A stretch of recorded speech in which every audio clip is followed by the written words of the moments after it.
Janae, Yes. tell us where we are and what's going on, and why are you so frantically on the phone? We are outside of Loose Massage Therapy Plus, the new location, waiting for Jerry. Hey, how you doing? Currently, this is not where you're operating out of. This is what you're moving into. And tell us where we're at and what's going on here in the Avenue of Fashion. Well, we're in Detroit right now. We're on Livernois, which is known as the Avenue of Fashion. They're redeveloping the area, revitalizing. It's been a Detroit jewel for quite some time, so I'm really, really excited to be on the Strip, or on the Avenue, I should say. Everybody's waiting for us to get here, so we're waiting to finish and complete our build out. Man, it's been actually 17 years. It's been a very exciting journey. But I've had an LLC now since 2010, and from there, that's really when the branding of my business started, about 2010, when I turned into Loose Massage Therapy Plus. Janae Porter, I'm from Detroit. I'm a massage therapy business owner. I'm a mother of one beautiful daughter, Miss Jenna. She's also an entrepreneur. Check out Tasty J's on the line. So while you were raising your business, you were raising your girl. But yes, my daughter's 21 now, and during the whole process. So she's only a couple years. She was 4 when you started the business. So the business almost grew up sort of with her. Exactly, together. I mean, she witnessed and really was instrumental in encouraging me to start my business, having a child. Oh, how so? Well, having a child at a young age and being in college. But yeah, I mean, I really wanted to play a vital role in her life, and having a regular 9-to-5 type of job, I found I was away from her way too much, and I wanted to figure out a way for me to have my own business where I could have more flexible time and really have a better command over my earning potential. What gave you the, a lot of people say they want to be an entrepreneur, and they don't even know what that word means. Who in your family had ever been an entrepreneur or a business owner? My dad, he's definitely a person who had that hustling spirit about him, and I felt like I got that natural. But honestly, taking it back to my mom, she gave me my first massage when I was very small, and she wasn't a therapist. A lot of people know the story. You might not know the story, but because she gave me that massage, I really felt like it was a seed that she planted in me, and she gave me massage throughout my adolescence. So because I became a massage therapist, I really felt like, that was a seed that she planted in me. What's the real world of health massage, and what's the health benefits, and what's it like coming to a place like yours? Well, at Loose Massage Therapy Plus, our mission is to show our customers that feeling better is within their reach. So we want to we want to offer effective services where a person can really come in and notice a difference in how they feel. If it's a reduction in pain, if they have an improvement in their emotion, that they feel better. We offer affordable services, and we add extra value to our services. A lot of times, the customers who need massages the most are priced out. So service prices are really high, and people use the services just for a treat and not for maintenance. Once a month massage should definitely be a part of your regimen. What is it? What's the health benefits to the bodies explicitly? Well, some of the major health benefits is improving your circulation, reducing the stress and tension in your body, improving the muscles. Really massage when you drink your water. And growing up for me in Detroit. What part of Detroit? I grew up on the east side of Detroit. Where? By Chalmers and Wilshire area. Cheddar Ave. All right now. I definitely love my city, but growing up was tough. It was very tough. I was very smart, thankfully. That helped me so much to excel.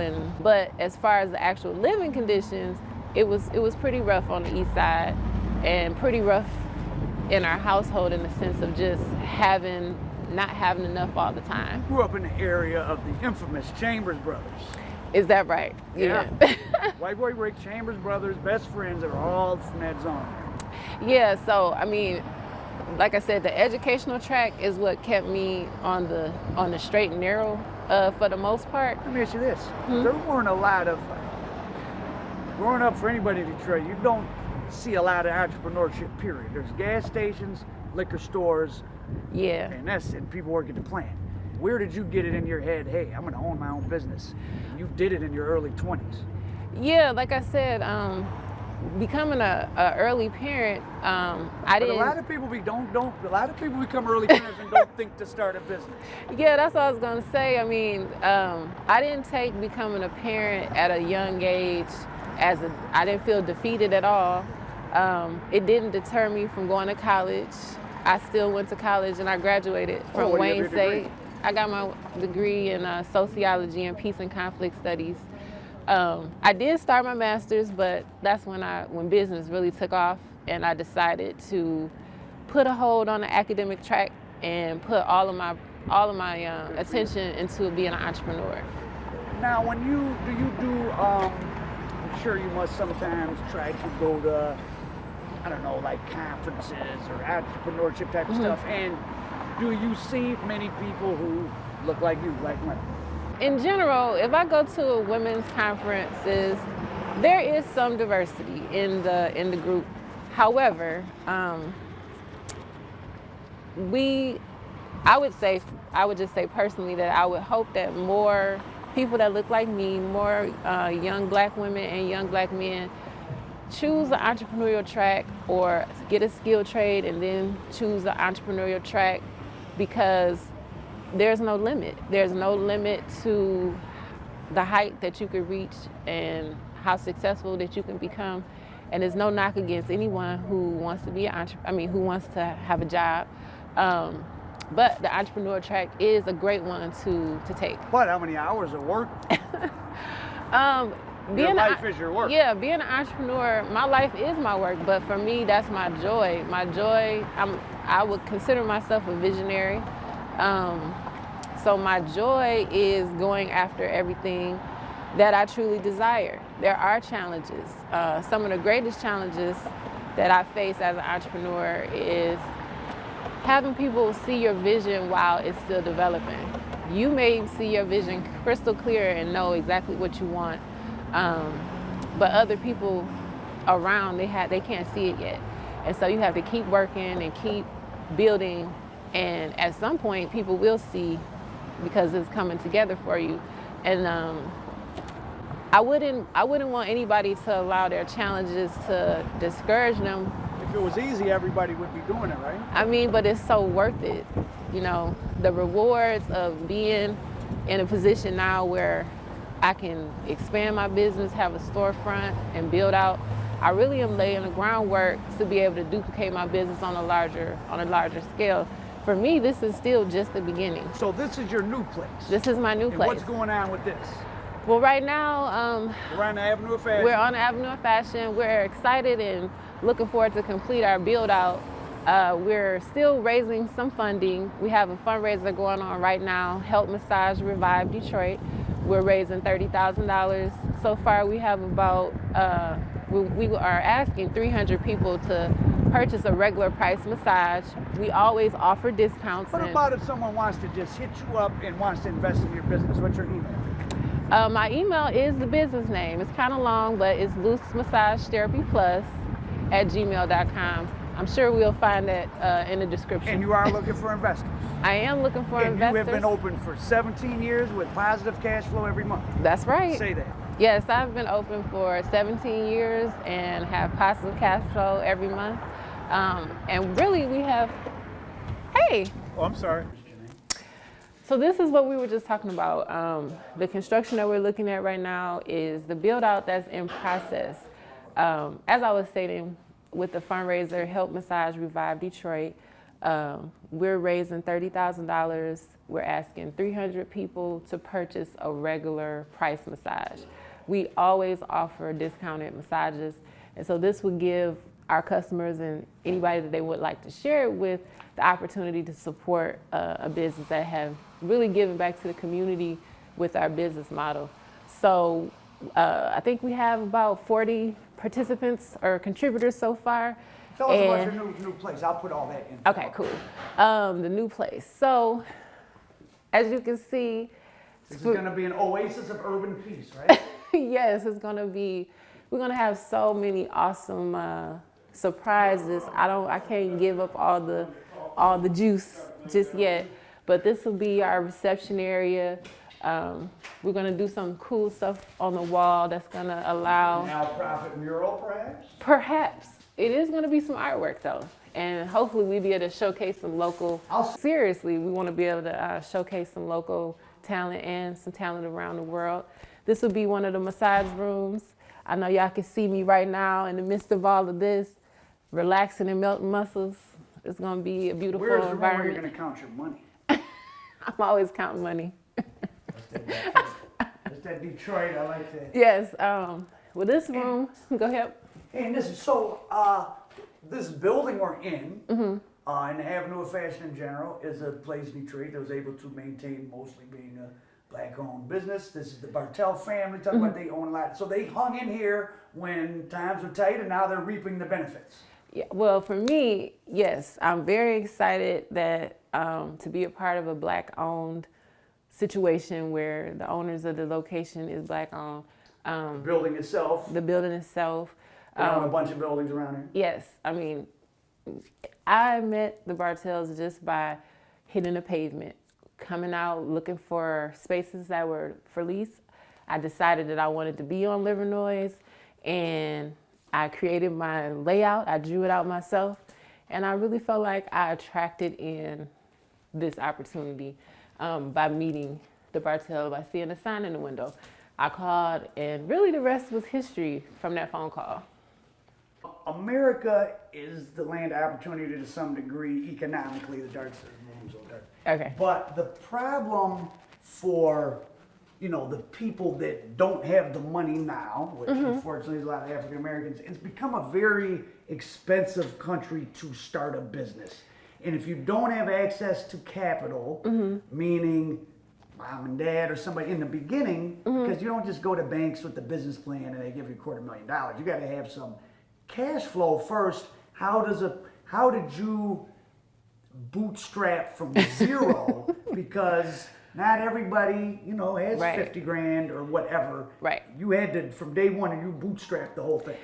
I definitely bootstrapped the entire process, but I had some key people in place that were helping me along the way, and they helped me find grants and resources. And so you were able to get a grant as a business owner. Wow. We were actually. Who was that from? We were actually Motor City Match grant recipients in round 6. So that was a huge accomplishment. And what was that? That was a program meant to just help small business owners in Detroit? It helps small business owners, especially primarily in Detroit, and they're a matching grant. So you do have to have some skin or your personal investment. Well, you have to have a personal investment, and they'll come up with a grant amount, and then you have to have a back end amount. So you have an amount, a back end amount, and then they match the back end amount. Okay, now tell the kids and the young people who are thinking, well, I'm going to be an entrepreneur and this or that, and so I don't need to know math or I don't need to know this. As a small business owner, we have to do the accounting. Right. I mean, I had to learn how to make music, all these things. Maybe I'm not the greatest at all of them, but I'm okay at all of them. I'm good enough. Right. What are all the things you have to do besides massage people? Wow, so that's a great question. Being an entrepreneur, generally you wear every hat. You're the receptionist, you're the marketer, you're the bill collector. You're the bill collector. You're doing payroll. You're doing hiring. Security. But what I would say is, it's the organizing. It's the organizing. Organizing and creating a system of operations will help you get to the next levels. Some people want to stay small, and that's fine. Okay. Now, right now you're gearing up for trying sort of, I don't want to use the word franchise, but something like, what is this next big wave you're trying to do? Well, the first next step, honestly, is successfully opening this location here and having this be like template model. For sort of a franchise. Well, to be able to duplicate, because I still haven't decided yet if I want to sell the business model or if I want to try to franchise it and have people, open up locations where it's not me opening the location. Am I interviewing a budding young mogul here? That's what I hope, and I'm standing on.